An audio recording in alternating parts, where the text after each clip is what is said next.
quería hasta cierto punto no tomar de esa copa, las tentaciones. Sin embargo, Él hace siempre la voluntad de nuestro Padre Celestial. Nuestro Señor Jesucristo hizo siempre su voluntad y gracias a eso todos nosotros somos salvos. Gracias a eso, gracias a los evangelios, nosotros podemos ver cómo se resistió a la tentación y añadir pinceladas de atenuación a la evidencia de la agonía desgarradora de la vigilia de nuestro Señor Jesucristo. Por ello, lo pintan solo, temblando, orando desesperadamente y rodeado tan solo de unos pocos discípulos que ya estaban más que dormidos. Cuando el hombre se pregunta si Dios sabe en realidad lo que es el ser humano, yo creo que el Getsemaní te quita a ti todas las dudas que tú puedas tener, porque ahí ves cómo tu Padre Celestial, cómo nuestro Señor agonizó y cómo sufrió. Marcos 14, del 32 al 42, nos presenta esto. Representa más que una pequeña parte del gran panorama de la pasión de nuestro Señor Jesucristo. Es más, la narración de la pasión en los evangelios forman el recuento más largo consecutivo de las acciones de Jesús, y casi la mitad de cada evangelio está dedicado a la historia de la muerte de nuestro Señor Jesucristo.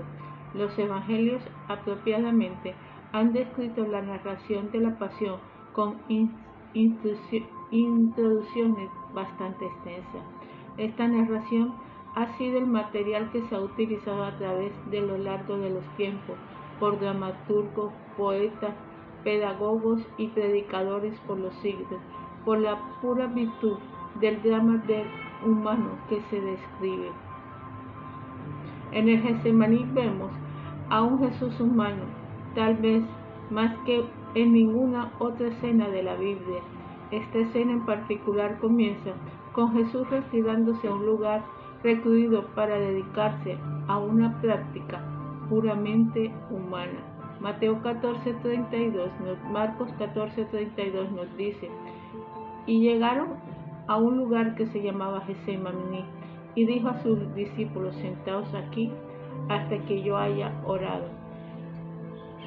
En algún momento cerca de la medianoche, Jesús y sus discípulos llegaron a este lugar aislado y parecido a un jardín.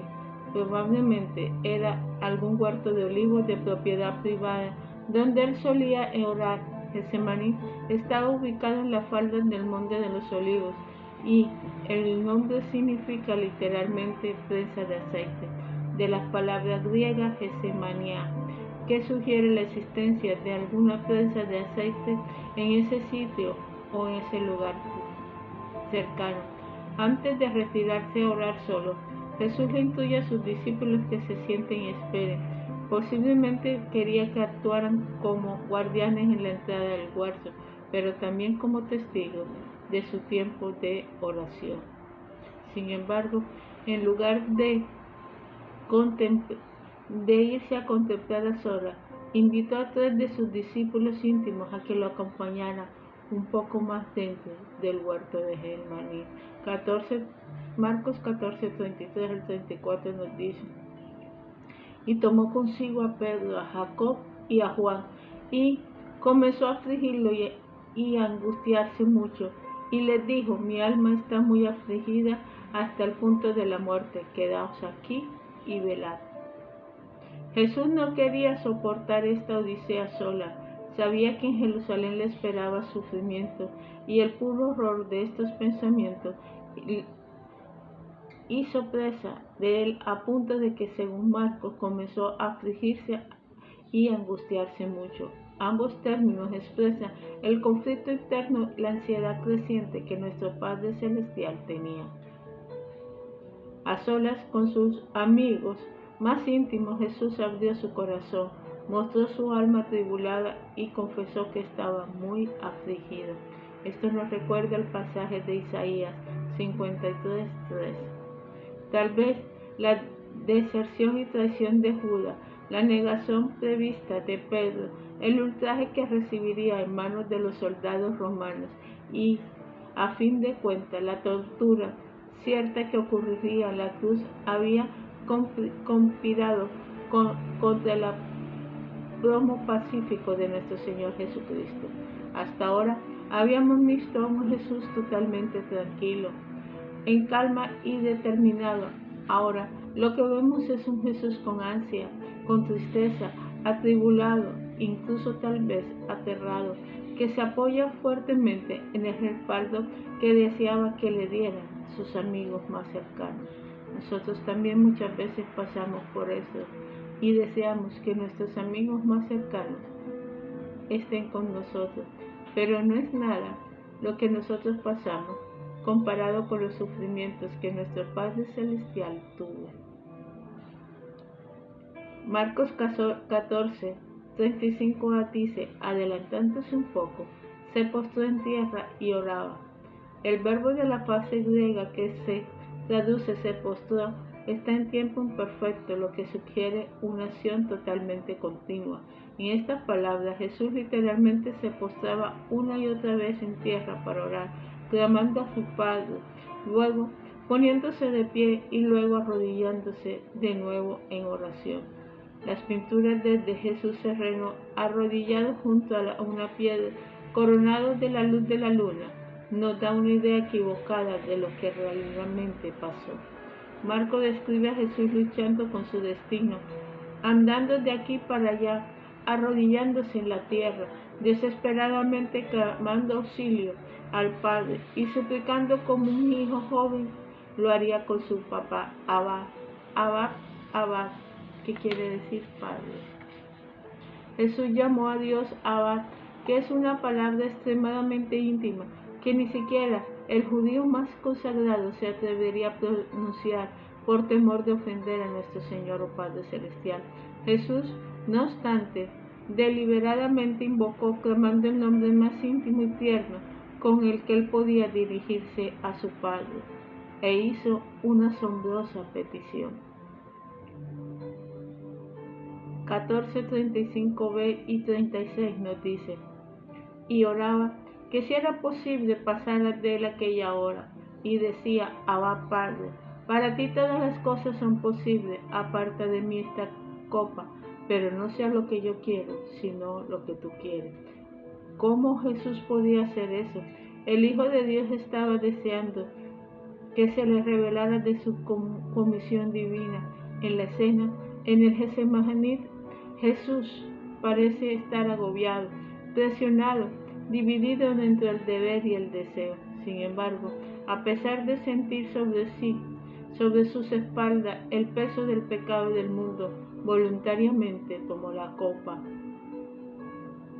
Carson nos dice, la ira de Dios se soltó sobre él. Solo esto puede explicar adecuadamente lo que sucedió en el Getsemaní.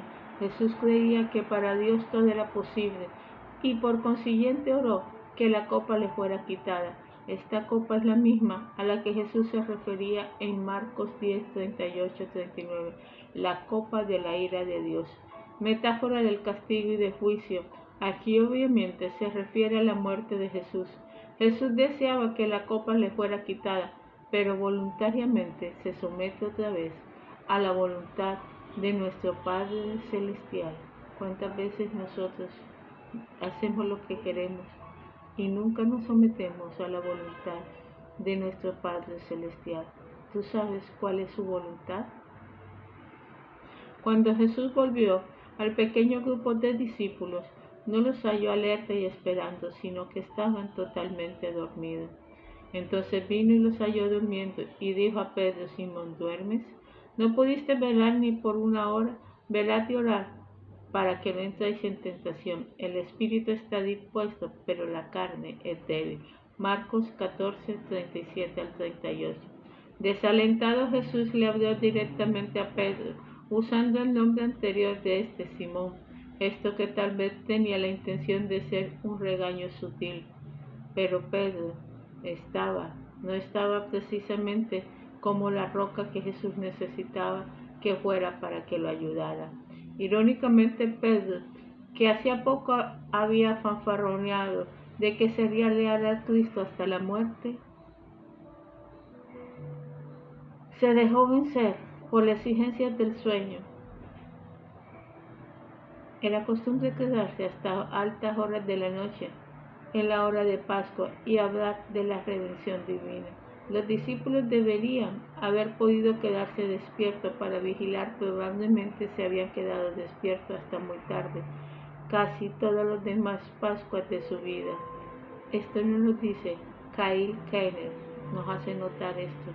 Jesús le repitió la orden anterior al decirle vigilad y oren, y añadió con advertencia respecto a la tentación.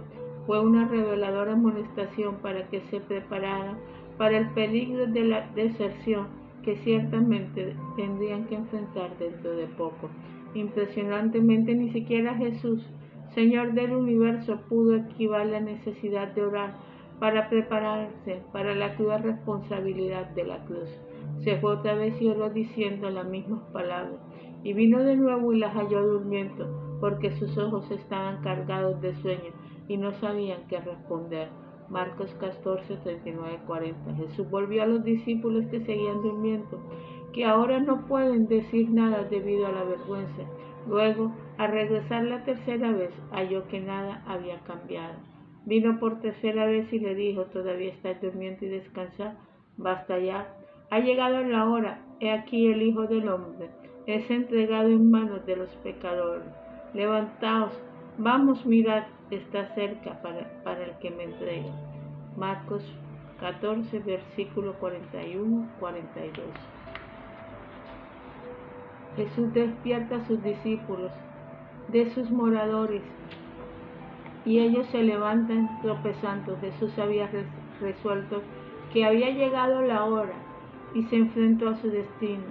No había escape. Este era el plan de Dios y la tradición estaba cerca. La escena no termina pacíficamente. Marcos escribe en ese momento mientras todavía él estaba hablando. Jesús siquiera había terminado su última frase cuando Juan, Lucas, Mateo, Marcos nos lo dice. Marcos 14:43 nos dice, llegó uno de los 12, acompañado de un sufrimiento con espadas y garrotes, de parte de los príncipes de los sacerdotes, de los escribas y de los ancianos. Y el que le entregaba le había dado una señal diciendo, aquel que yo bese, ese es, prenderle y llevarle con seguridad. Y habiendo llegado inmediatamente se acercó a él diciendo, Rabí, y le besó. Entonces ellos le echaron mano y le prendieron, pero uno de los que estaba allí, sacando la espada, hirió al siervo del sumo sacerdote y le cortó la oreja. Y dirigiéndose Jesús a ellos le dijo, ¿habéis salido con espadas y garrotes para arrastrarme como un ladrón? Cada día está con vosotros en el templo, enseñando y no me aprendisteis, pero esto le sucede para que se cumplan las escrituras. Y abandonándole, huyeron todos. Debido al temor que los discípulos de Jesús sintieron, se escabullaron bajo la cubierta de la noche, como niños indefensos que huyen desorientados. Dejaron a Jesús solo para enfrentar a sus acusadores. ¿Cuántas veces tú has dejado a Jesús solo? ¿Y cuántas veces has dicho, no, si yo fuera discípulo de Jesús, eso no hubiera pasado? Pero hoy, mi amigo, te digo que sí hubiera pasado, porque muchas veces le hemos dado la espalda en los momentos en que nosotros estamos atribuidos y hemos buscado otros medios de escape en vez de ir a la cruz del Calvario. El Getsemaní nos recuerda otro huerto, que es el huerto del Edén, donde el primer hombre, Adán, no quiso someterse a la voluntad del Padre. Génesis 3. La desobediencia de Adán hizo que todos sus descendientes pierdan la vida con Dios, pero la obediencia de Jesús, que fue ganada a alto costo, nos da la dádiva de la justicia la gloria y la garantía para todos los que se unen a Él por fe, o como Pablo lo dice, porque así como por la desobediencia de un hombre los muchos fueron constituidos pecadores, así también por la obediencia de uno los muchos serán constituidos justos. Romanos 5:19. Así que el análisis fue resuelto en gran bendición de este luego fin, pero resista la tentación de seguir adelante de un brinco. Más bien, deténgase y quédese en este momento con Cristo y considere con mayor determinamiento lo que el Salvador escogió hacer por usted. El amor del Padre y la obediencia a su voluntad van de la mano, lo que motivó a Jesús y lo que debería impulsarnos a todos nosotros a someternos al plan de Dios para nuestra propia vida es y debe ser el amor. Lo que se interpone en el camino de esa obediencia es nuestra humanidad o nuestro amor por nosotros mismos. Numerosamente, ¿cuántas veces le hemos dado la espalda a Dios? Numerosamente, estos aspectos de la naturaleza humana nos tientan y nos apartan de la fiel obediencia de Dios. Y te puedo enumerar algunos, como son una necesidad de satisfacer los deseos carnales, lujuria, una confianza en nuestros propios recursos, autosuficiencia, un abrazar imprudentemente la sabiduría del mundo, capitulaciones, el temor de fracasar o rechazo, inferioridad, una inclinación indebida a la preservación propia, temor, una insistencia obstinada por tener el control y recibir reconocimiento, orgullo, una negación a separarnos saludablemente de la familia o amigos, dependencia, un apetito insaciable de comunidad y holgazanería, materialismo. Estos son unos de los pocos aspectos de nuestra naturaleza humana que pueden motivarnos a la desobediencia. Probablemente usted pueda mencionar otros. El punto es que, librados a nuestros propios recursos, por lo general hallamos razones suficientes para escabullirnos y no aceptar por completo el plan de Dios para nuestra vida, pero con Jesucristo como nuestro ejemplo de amor al Padre y de obediencia, también debemos aprender a obedecer y abrazar ese maravilloso plan que Él tiene para cada uno de nosotros. Consideremos lo siguiente, por lo cual Él al entrar al mundo, en el mundo dice, sacrificio y ofrenda no has querido, pero un cuerpo has preparado para mí. En holocausto y sacrificio por el pecado no te han complacido. Entonces dije, he aquí, yo he venido. Con el rollo del libro está escrito de mí para hacer tú, oh Dios, tu voluntad. Hebreos 10:5-7. Yo te pregunto, ¿qué papel juega la oración para ayudarte a confiar en el camino de Dios antes que en el suyo propio? ¿Cómo describirías tú su actitud hacia la oración en lo que tiene que ver con ser obediente a la voluntad de Dios? Y si tú estuvieras en la historia de Getsemaní, ¿qué hubieras hecho tú? Un discípulo amodarado que seguiría a Cristo solo hasta la constatara de algo, un Judas que duda, que manipula, interesado solo en prosperidad financiera, o les gustaría ser como Jesús, que aunque plenamente humano, estuvo totalmente rendido a la voluntad de Dios. Vamos a orar. Amados hermanos, amados varón de dolor, gracias por tu Getsemaní y por darnos el ejemplo práctico de la necesidad de contar con un lugar donde ir cuando no hay a dónde ir sino a Dios. Un lugar donde nosotros podamos orar y llorar y saber quién realmente soy, despojado de toda retórica.